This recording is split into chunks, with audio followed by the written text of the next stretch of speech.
देश में कोरोना ने घातक रूप इख्तियार कर लिया है। देश के अलग अलग इलाकों से कोरोना वेरिएंट के अलग अलग मामले सामने आने लगे हैं। यही वजह है कि अब RT-PCR टेस्ट कराने वाले लोगों की रिपोर्ट नेगेटिव आ रही है, जबकि उनमें कोरोना के सारे सिम्टम्स मौजूद हैं। ऐसे में वो लोग जो कोरोना पॉजिटिव है लेकिन रिपोर्ट नेगेटिव आने के चलते आजाद घूम रहे हैं, अनजाने में ही सही लेकिन अपने साथ साथ दूसरों को भी संक्रमित कर रहे हैं। ऐसी सिचुएशन में क्या करना चाहिए, बताया है कोविड-19 टास्क फोर्स के मेंबर और एम्स के डायरेक्टर रणदीप गुलेरिया ने।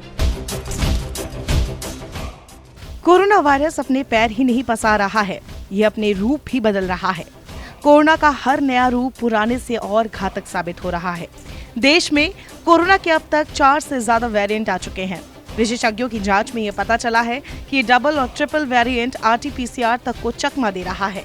ऐसे में एम्स के डायरेक्टर डॉक्टर रणदीप गुलेरिया का कहना है कि अब RT-PCR टेस्ट नेगेटिव आने के बावजूद जिन लोगों में कोरोना के नॉर्मल लक्षण है, उनका भी कोरोना के तय प्रोटोकॉल के तहत इलाज किया जाना चाहिए।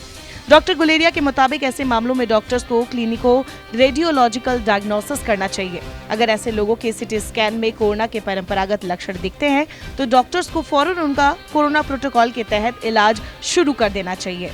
चलिए सबसे पहले जानते हैं कैसे होता है RT-PCR टेस्ट। जानकारी के मुताबिक कोरोना टेस्ट के लिए RT-PCR यानी real time reverse transcription polymerase chain reaction test के नतीजे सबसे ज्यादा भरोसेमंद होते हैं। हालांकि इसकी रिपोर्ट आने में थोड़ा समय लगता है, लेकिन इसे गोल्ड स्टैंडर्ड माना जाता है। इसमें मरीज की नाक या गले से स्वैब लेने के बाद उसे एक लिक्विड में डाला जाता है।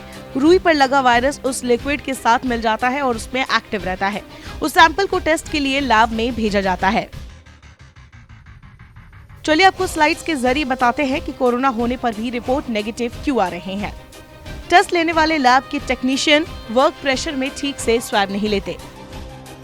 स्वैब को ठीक तरीके से स्टोर नहीं करना भी एक कारण हो सकता है। स्वैब के सैंपल का अनुचित ट्रांसपोर्टेशन, जिससे वायरस सामान्य तापमान के संपर्क में आता है और अपनी वाइटलिटी खो देता है। कई बार वायरस धीरे धीरे लोड हो रहा हो लेकिन टेस्ट शुरुआत में करवा ली गई हो। सेकेंड और थर्ड म्यूटेंट अपना स्वभाव बदलता है और असर भी। यही वजह है कि RT-PCR तकनीकी रूप से इसको पकड़ नहीं पाता, जबकि एक्सरे या चेस्ट CT स्कैन में निमोनिया दिखाई देता है। अब चलिए जानते हैं कि अगर आपकी RT-PCR रिपोर्ट नेगेटिव है तो कैसे जानेंगे कि ये टेस्ट गलत है। अगर कुछ खाने का स्वाद ना आ रहा हो, किसी चीज की स्मेल ना आए, बुखार आना कोरोना के सबसे प्रमुख लक्षणों में से एक है। बुखार की दवा लेने पर भी ये बना रहता है और ठंड भी लग सकती है। खांसी और बुखार के अलावा थकान होना और कमजोरी लगना भी कोरोना का लक्षण हो सकता है। कोरोना वायरस संक्रमित होने पर सूखी खांसी आती है। लगभग 80% कोरोना के मरीजों में गले में खराश जैसे लक्षण भी दिखे हैं। कोरोना वायरस के नए मामलों में पेट में एसिडिटी या गैस की शिकायत भी काफी आम है। सांस लेने में दिक्कत होना भी कोरोना वायरस का एक प्रमुख लक्षण है। आपको बता दें, मुंबई, बंगाल समेत कई जगहों पर ऐसे केसेस सामने आने लगे हैं जहां एंटीजन टेस्ट और RT-PCR टेस्ट में लक्षण वाले मरीज का स्वैब रिपोर्ट भी नेगेटिव आ रहा है, लेकिन उनमें खांसी, बुखार, बदन दर्द जैसे लक्षण खत्म नहीं होते। कई ऐसे मामले हैं जिनमें रिपोर्ट नेगेटिव है लेकिन मरीजों में कोई लक्षण भी नहीं है।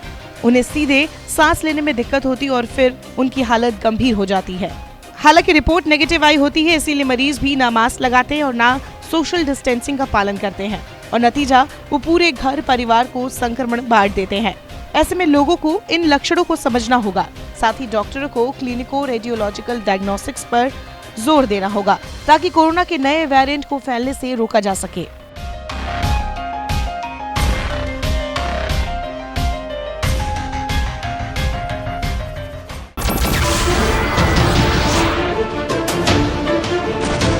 नमस्कार, मैं हूं संदीप चौधरी।